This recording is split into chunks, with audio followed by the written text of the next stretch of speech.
Hello दोस्तों, आज हम दशमलव में स्थानीय मान तथा जाति मान या अंकित मान के बारे में जानकारी लेंगे। जैसे यह एक संख्या लिख लेते हैं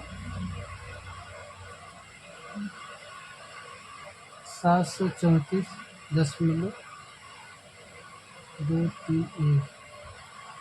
यही है, ये संख्या है।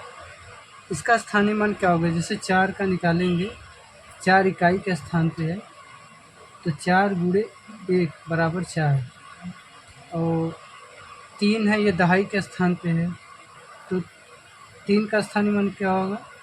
3 गुणे 10 बराबर 30, और जो 7 है ये सैकड़े के स्थान पे है।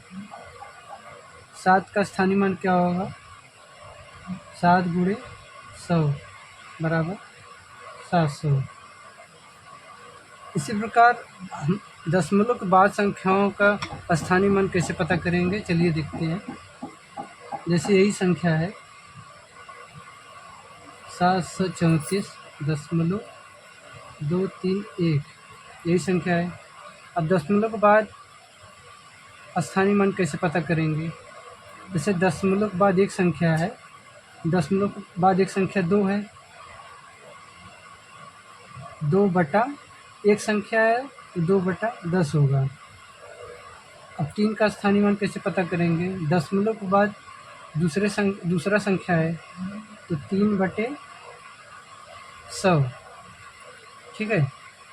और 1 का स्थानीय मान कैसे पता करेंगे? दशमलव के बाद तीसरी संख्या है तो 1 बटा 1000।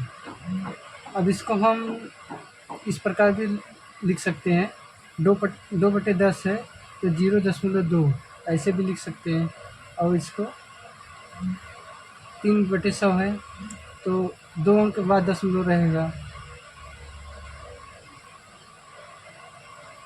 0.03। 1 बटे 1000 है तो 3 अंक के बाद दशमलव रहेगा, 1 2 3 दशमलव 3 अंक के बाद दशमलव रहेगा। ये तो हमारा स्थानीय मान का, दशमलव में स्थानीय मान निकालना हम समझ गए। अब जाति मान या अंकित मान क्या होता है? मान लीजिए एक संख्या है 84,235 ना। इस संख्या का जाति मान, या फिर इसे एक नाम से वो बोलते हैं, या अंकित मान।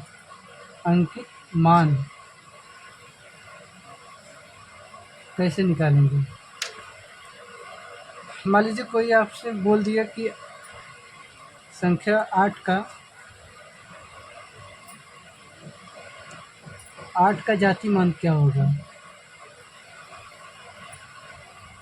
8 का जाति मान क्या होगा? 8 का जाति मान वही 8 ही होगा, वही संख्या होता है।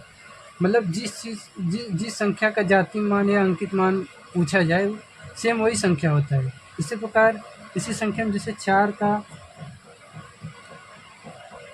जाति मान कोई पूछ लिया, 4 का जाति मान, तो 4 का जाति मान मतलब स्वयं वही संख्या होता है।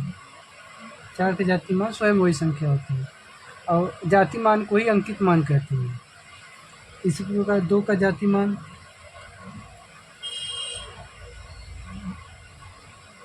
2 का भी जाति मान वही संख्या होगा, मतलब जो संख्या दिया हो वही उसका जाति मान या अंकित मान होगा। तो आज हम दशमलव में स्थानीय मान तथा जाति मान या अंकित मान सीखे हैं। अब अगले वीडियो हम नेक्स्ट टॉपिक पर बात करेंगे। आपको धन्यवाद।